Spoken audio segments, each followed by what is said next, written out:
What is not being said at the moment by Britain and by those people who want to fan up the rhetoric of racism against Albania is that the Albanian government has done everything that it possibly can to cooperate with the British and to help resolve the problem of young men being attracted to British shores. And it simply isn't a simple matter of telling them that this is a bad idea. One of the things that Albania has already done is to provide officers to work with the British on British soil in Dover, but it's not enough. It's not enough. For years, Albania has been asking for specific information about Albanians travelling to the UK.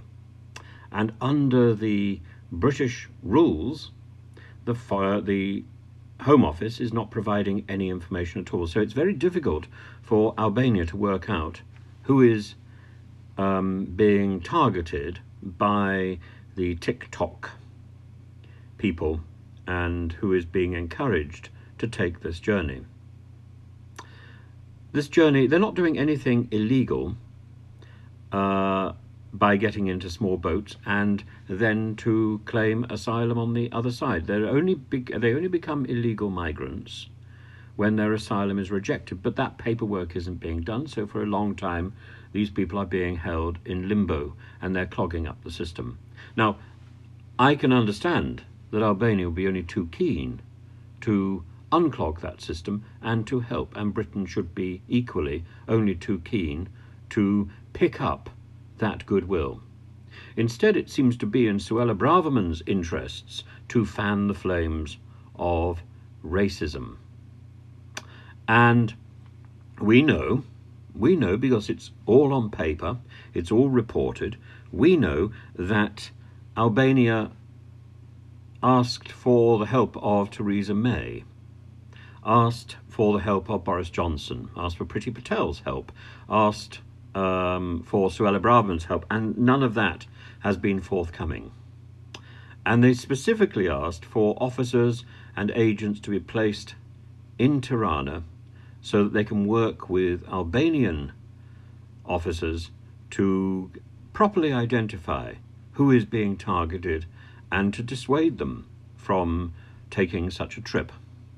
I think we need slightly more than that. I think we need to invest in Albanian hearts and minds, and I think the money which is being frittered away in northern France would be better spent in Albania, targeting the source of the problem, if indeed that is the problem. If Suella Braverman wishes to stand by her rhetoric, then she should be putting the money where her mouth is. But clearly that's not the case.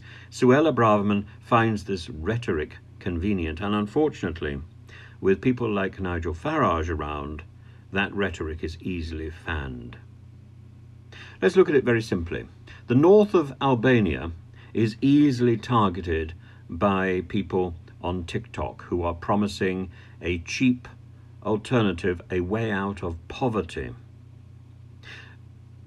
Only a couple of years ago, it would have cost £22,000 to pay to smugglers to get a trip to the UK, or indeed to get a trip to mainland Europe. Now it can be done fairly routinely for under £5,000 and even cheaper at a discount. Those discounts are being offered. You only have to check TikTok. I prefer not to for the most part, but it's there in black and white. So these young men are not criminals, they are poor.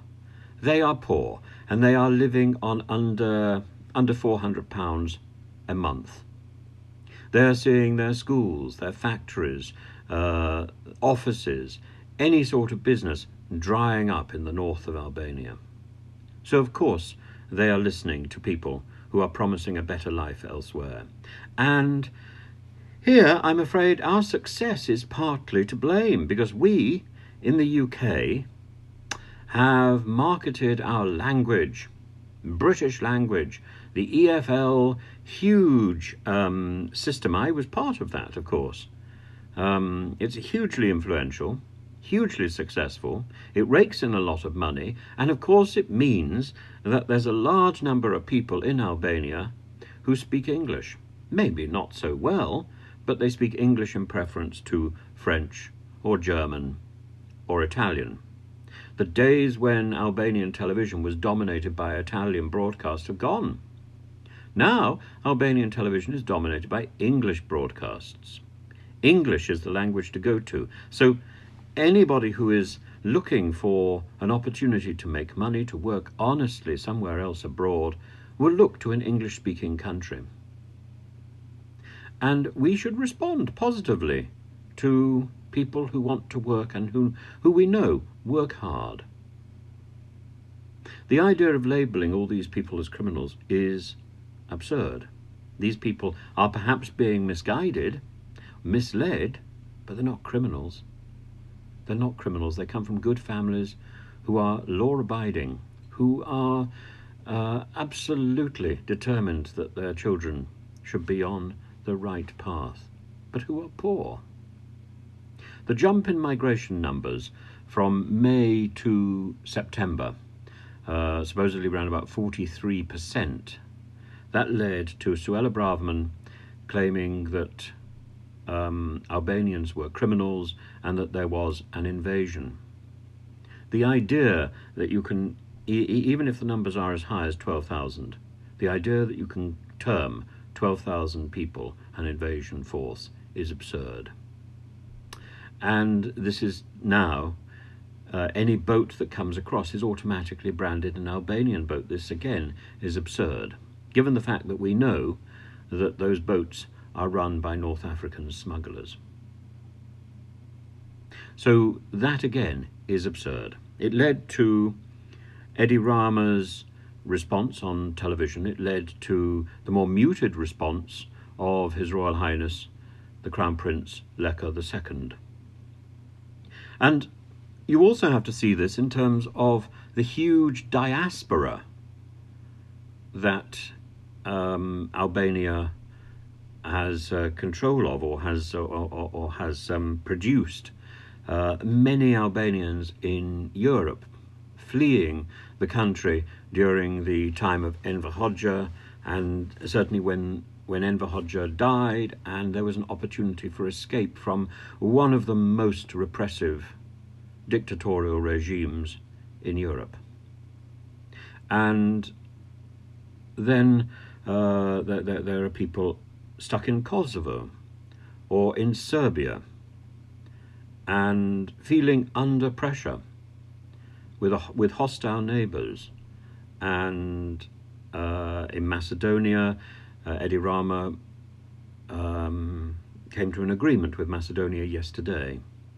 1.7 million people at the last count are part of that Albanian diaspora, and most of them are hard-working, working to send money often to their families and elderly relatives still in Albania. We need to invest in Albania spiritually, socially, financially, if we are to stop the migration at source. We need to help this country improve. And meanwhile, we are squandering money on France. We've already paid money to France. We should spread that largesse. If we have money to spare, then it should go to Albania. We should target the heart of the problem, not some people who are already doing their job and being paid by the French government to do that job. It's not enough for the British ambassador in Tirana to wag his finger. The reality is much harsher, and we need to heed the calls that Eddie Rama made to Theresa May, to Boris Johnson, to what's the name of the other Prime Minister?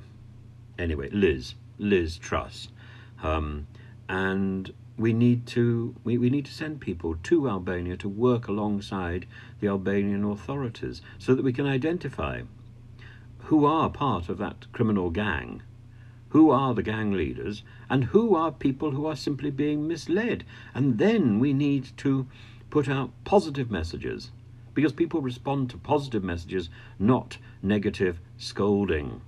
What's the point of scolding somebody who is desperate? And more than that, there are also Albanians who have been trafficked by gangs. And we want to stop that. And the only way to stop that is to stop that in the tracks. And we can do that by working together with the Albanian government. We don't need to be picking up the pieces here in Britain. We can deal with the problem at source, and we can do a lot more help. We can help a lot more. Now, the Albanian opposition, led by a man called Berisha, that's the same Albanian opposition that got into the pyramid scheme problem in the past, and that led to another wave of emigration from Albania.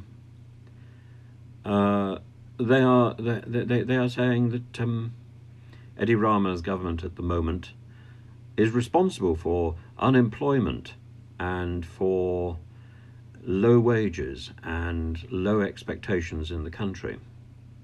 In fact, he's making huge efforts, and I think in 9 years has changed the country significantly. I've been over to the country many times, and I've noticed the changes, and I salute what he's doing.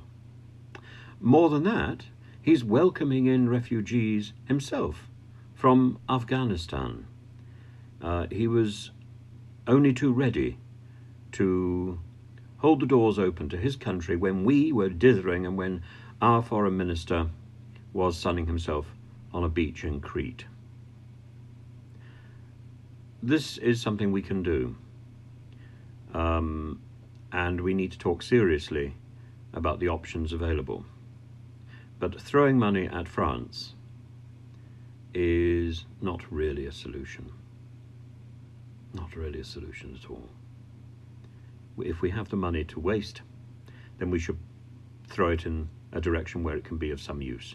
And I think it wouldn't be wasted money, in fact. I think it would be money well spent to invest in working with the Albanian police, working with the Albanian authorities, and trying to send a more positive message than the one which is being put out very effectively on TikTok, and that is reaching the ears of incredibly poor people in the north, in the mountains of the north. It is incidentally an area of Albania I've never been to. I would always like to go to the mountains of the north, but so far I've never quite got there.